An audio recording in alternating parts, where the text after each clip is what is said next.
Hello there everybody and welcome back to Carmel's Kitchen. Today we are going to make a rhubarb tart using the pastry that we have previously made. So I have removed my pastry from the fridge and now I'm removing it from the polythene bag.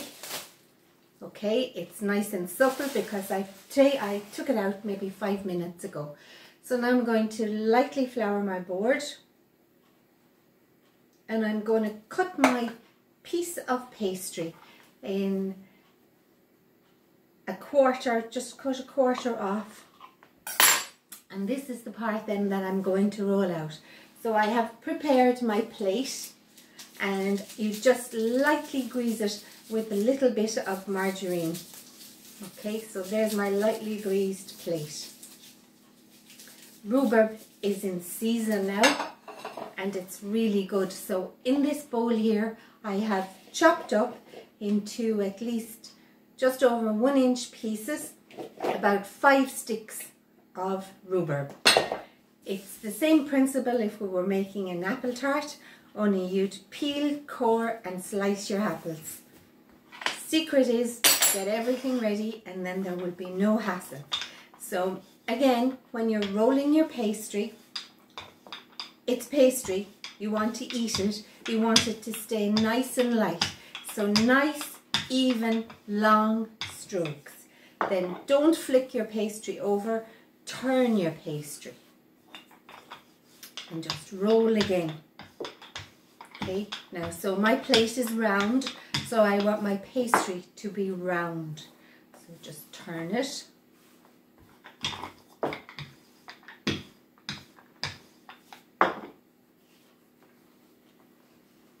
And just turn it. Okay, and don't be trying to roll the pastry going at a different angle. Always straight in front of you. Because remember, you want your tart or your pie to turn out that it's all nice and light and fluffy. So then, now I want to get my pastry onto my plate. So if you wrap your pastry around your rolling pin, bring your plate in front, lift up your pastry and just out and onto your plate with the rolling pin. Okay, then take your plate up and with a knife, just your ordinary butter knife, with the blunt side of it, just trim off what's left over. I should say hanging over the side of your plate. Trim that off and leave it to the side. Okay, then into this I'm going to put my rhubarb. Okay, and onto that then I'm going to sprinkle some sugar. Spread it out so that it's not too bumpy in the middle of your pastry. So then I've just got some ordinary granulated sugar. If you don't have ordinary granulated sugar, you could use brown sugar if you like. And some people like to put in a little bit of ginger in with rhubarb. So now I have a little bit of egg wash here, it could be just water, and dampen around the sides of it, so that when I put the top on the pastry, on the tart, it will stick to it. So just move that over and again, just take out your flour and just dredge it, not an awful lot, just a little, onto your work surface. Then take the pastry and incorporate the little bit of pastry that was left over.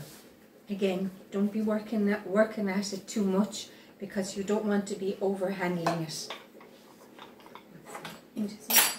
Okay, and again the same way, nice, even, light strokes.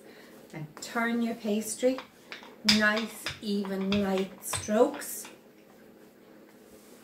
And the amount of pastry that was made for this tart was 200 grams of plain flour and 100 grams of block margarine.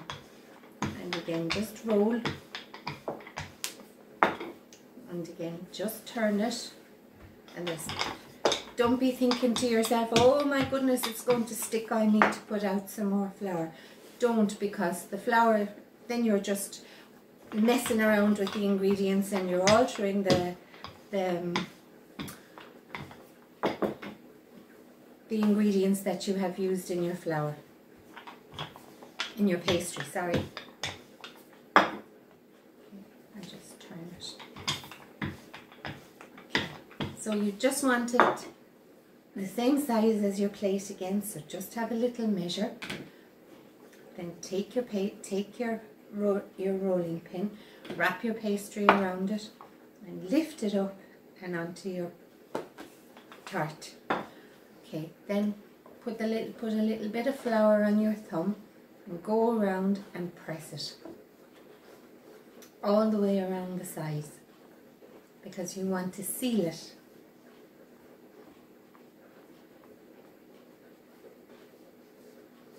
Okay, and again, pick up your knife and with the back of your knife trim off the excess.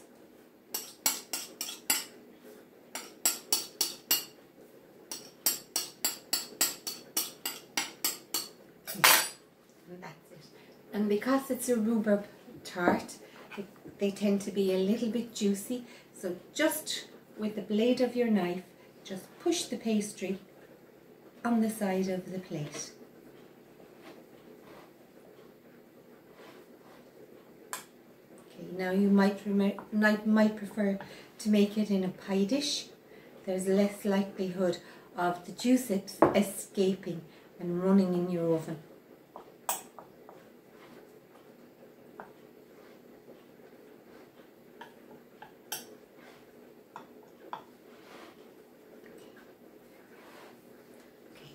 And then with my knife I'm just going to put a couple of little holes in it, just to let the fairies out. It's just to leave the air out so that your tart doesn't come out and you've got a big dome on top. Then I've got a little bit of egg here, so I'm just going to egg wash that nice and lightly, and it will make your tart have a lovely shine when it comes out of the oven. So just give that a nice light brush. Don't overdo it because it'll burn. And our oven is turned on to 200 degrees centigrade. Your tart will take roughly 35 minutes to cook. So if you have a gas oven, that's gas mark 6.